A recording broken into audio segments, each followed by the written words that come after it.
We always do with broadcast, then we'll move on to radio, then we'll turn the cameras off and we'll do the written guys, and then once the cameras are off and we've finished with the written guys, we'll just do some informal introductions so you can get to know our new head coach a little bit. So, where is Jeremy? Jeremy, do you want to kick us off the sky? Yeah, hi Grant.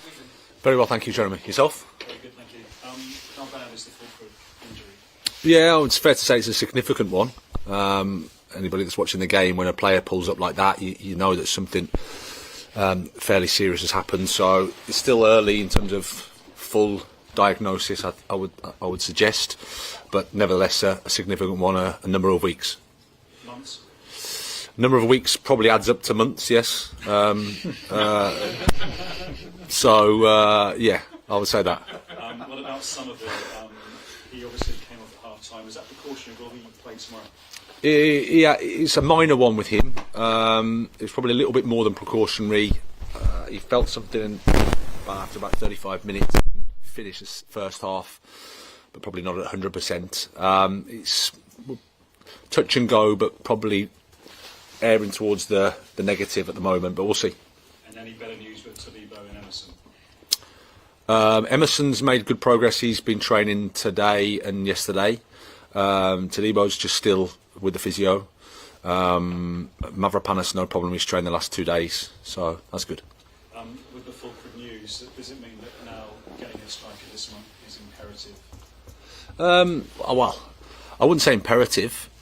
Obviously, with the situation with Mick as well, there's certainly a logical rationale to do something, but again, it's not quite as simple as that.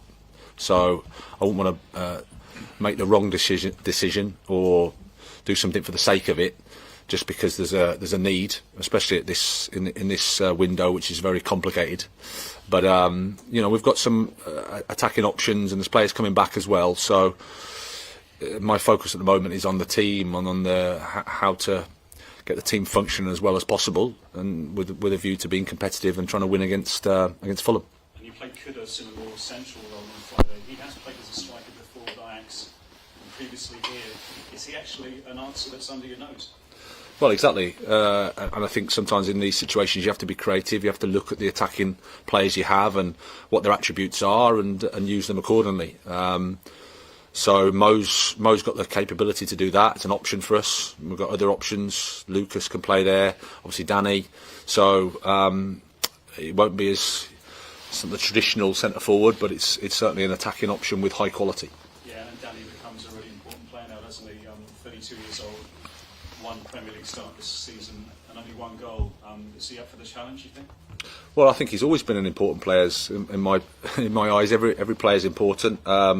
And he's played a role here for sure. He'll step up. He had a big game against Aston Villa, coming in and playing as long as he did. So there's lots of things to consider in terms of selection for Tuesday. We just need to make sure the team is organised, competitive, and ready to play against a team that's performing well under Marco Silva. Yeah, and you've had your third training session with him this morning. What are you thinking, having worked with him now a bit more? The same as what I felt after and previous to Aston Villa. The response has been really good. The approach has been top. Attitude has been really good. Open-minded to ideas. Enthusiastic to try to connect with each other. I think we all recognise it's been a tough period for everybody, and we want to focus on being a team. You guys want to speak about individuals. I understand that, but for us, it's about a team. And I think the boys have understood that and are on board with it. You're being linked, obviously, with a number of players in the window. I know you won't talk names, but Evan Ferguson is a striker. But you're going to ask me names. He gave his debut and he's not played much. Could he fit the bill for you? Well, again, he's a player that's not a West Ham player, and until he's a West Ham player, I won't speak about anybody. We've got enough good players here, and they're my focus at the moment, Jeremy. Nice try, though. And that applies to Dewsbury Hall as well. It does. Just finally, it's your first home game at the London Stadium. How much are you looking forward to this? Really, really excited. I mean, the fans at Villa Park, I thought, were brilliant.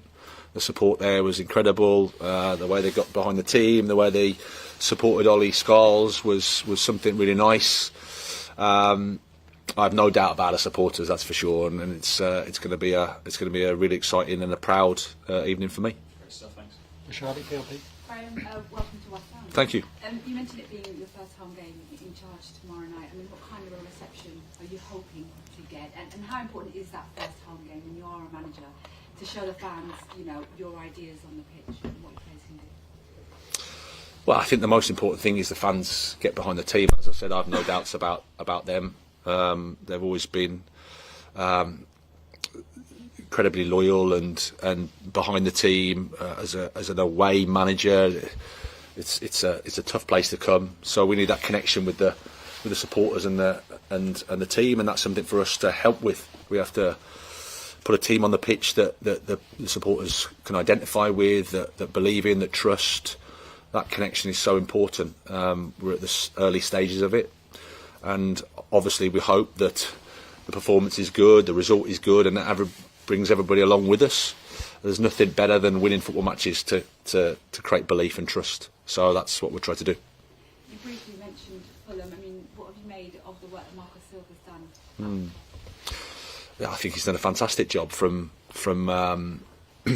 promotion from the Championship into the Premier League, and then developing the team, developing the club. I think he's a good example again of, they've had key players move on, Mitrovic and Paulinho, but because they've got a strong team, because they've got an idea of what they're doing, they can deal with that, and I think that's a good example for everybody. So I think he's done a fantastic job. And finally for me, I mean, where do you think their threats will come from tomorrow night? Well, they've got lots of options. I mean, they cross the ball really well. They get down the left side really well with Robinson, and Iwobi's having a really fine season. Centre forward in the box is dangerous. They can build up really well. So they're you can see where the table is. You can see the points they've got. They've got good options. As I said, they attack and defend really well as a team. But for us, we were looking forward to the game. We want to get out there in front of our supporters and be positive and try to take the points. Moose, couple from you, please. Hi Graham, how are you? Very well, thank you. Yeah, good, surviving. What matters most tomorrow night? Points or the performance? Well, I'm greedy, so I say both. But at the end of the day, we're here to get results and points. And as I said, I think our supporters know where we're at in our journey.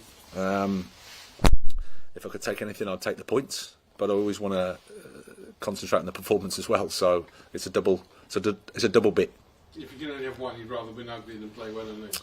Well, again, the coach in me doesn't like to hear that, because in the end, the performance over time gets you the results. It's about how you act and how you perform over time gets you the results.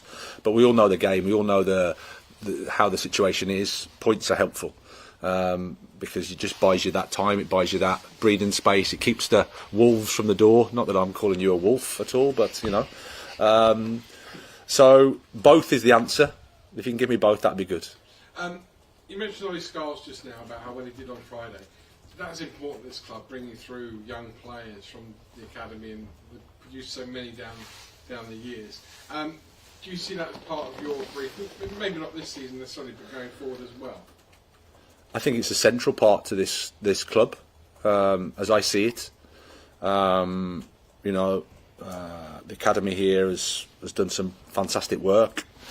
Won the FA Youth Cup recently, suggesting that there's some good players, some good staff, there's some good people. And I think our supporters like to see players from the academy in their first team, pushing for that. I think it can help us in terms of how we identify players, how we think about recruitment. I think the start point should always be, what have we here, what have we in the academy. And I think as a result of that, I'm really looking forward to the relationship with Mark Noble, with Mark Robson, with the people here, to be able to say, okay, let's work together, let's try and have the foundation of the club going forward as that. Last one, if I may, very quickly, as you mentioned, recruitment. One player who isn't yours, so I don't know what you might say about him, but one who is. Nothing. Okay. Marcus Rashford maybe has been linked with the move here? Okay. Okay, fine. James Ward-Prowse, any thoughts on bringing him back from a loan? Can you bring him back from his loan at Forest? No, hardly. Again, he's a Nottingham Forest player at the moment, contractually in terms of loan, so nothing to report on that. Okay, if we could turn the cameras off then, and we'll move on to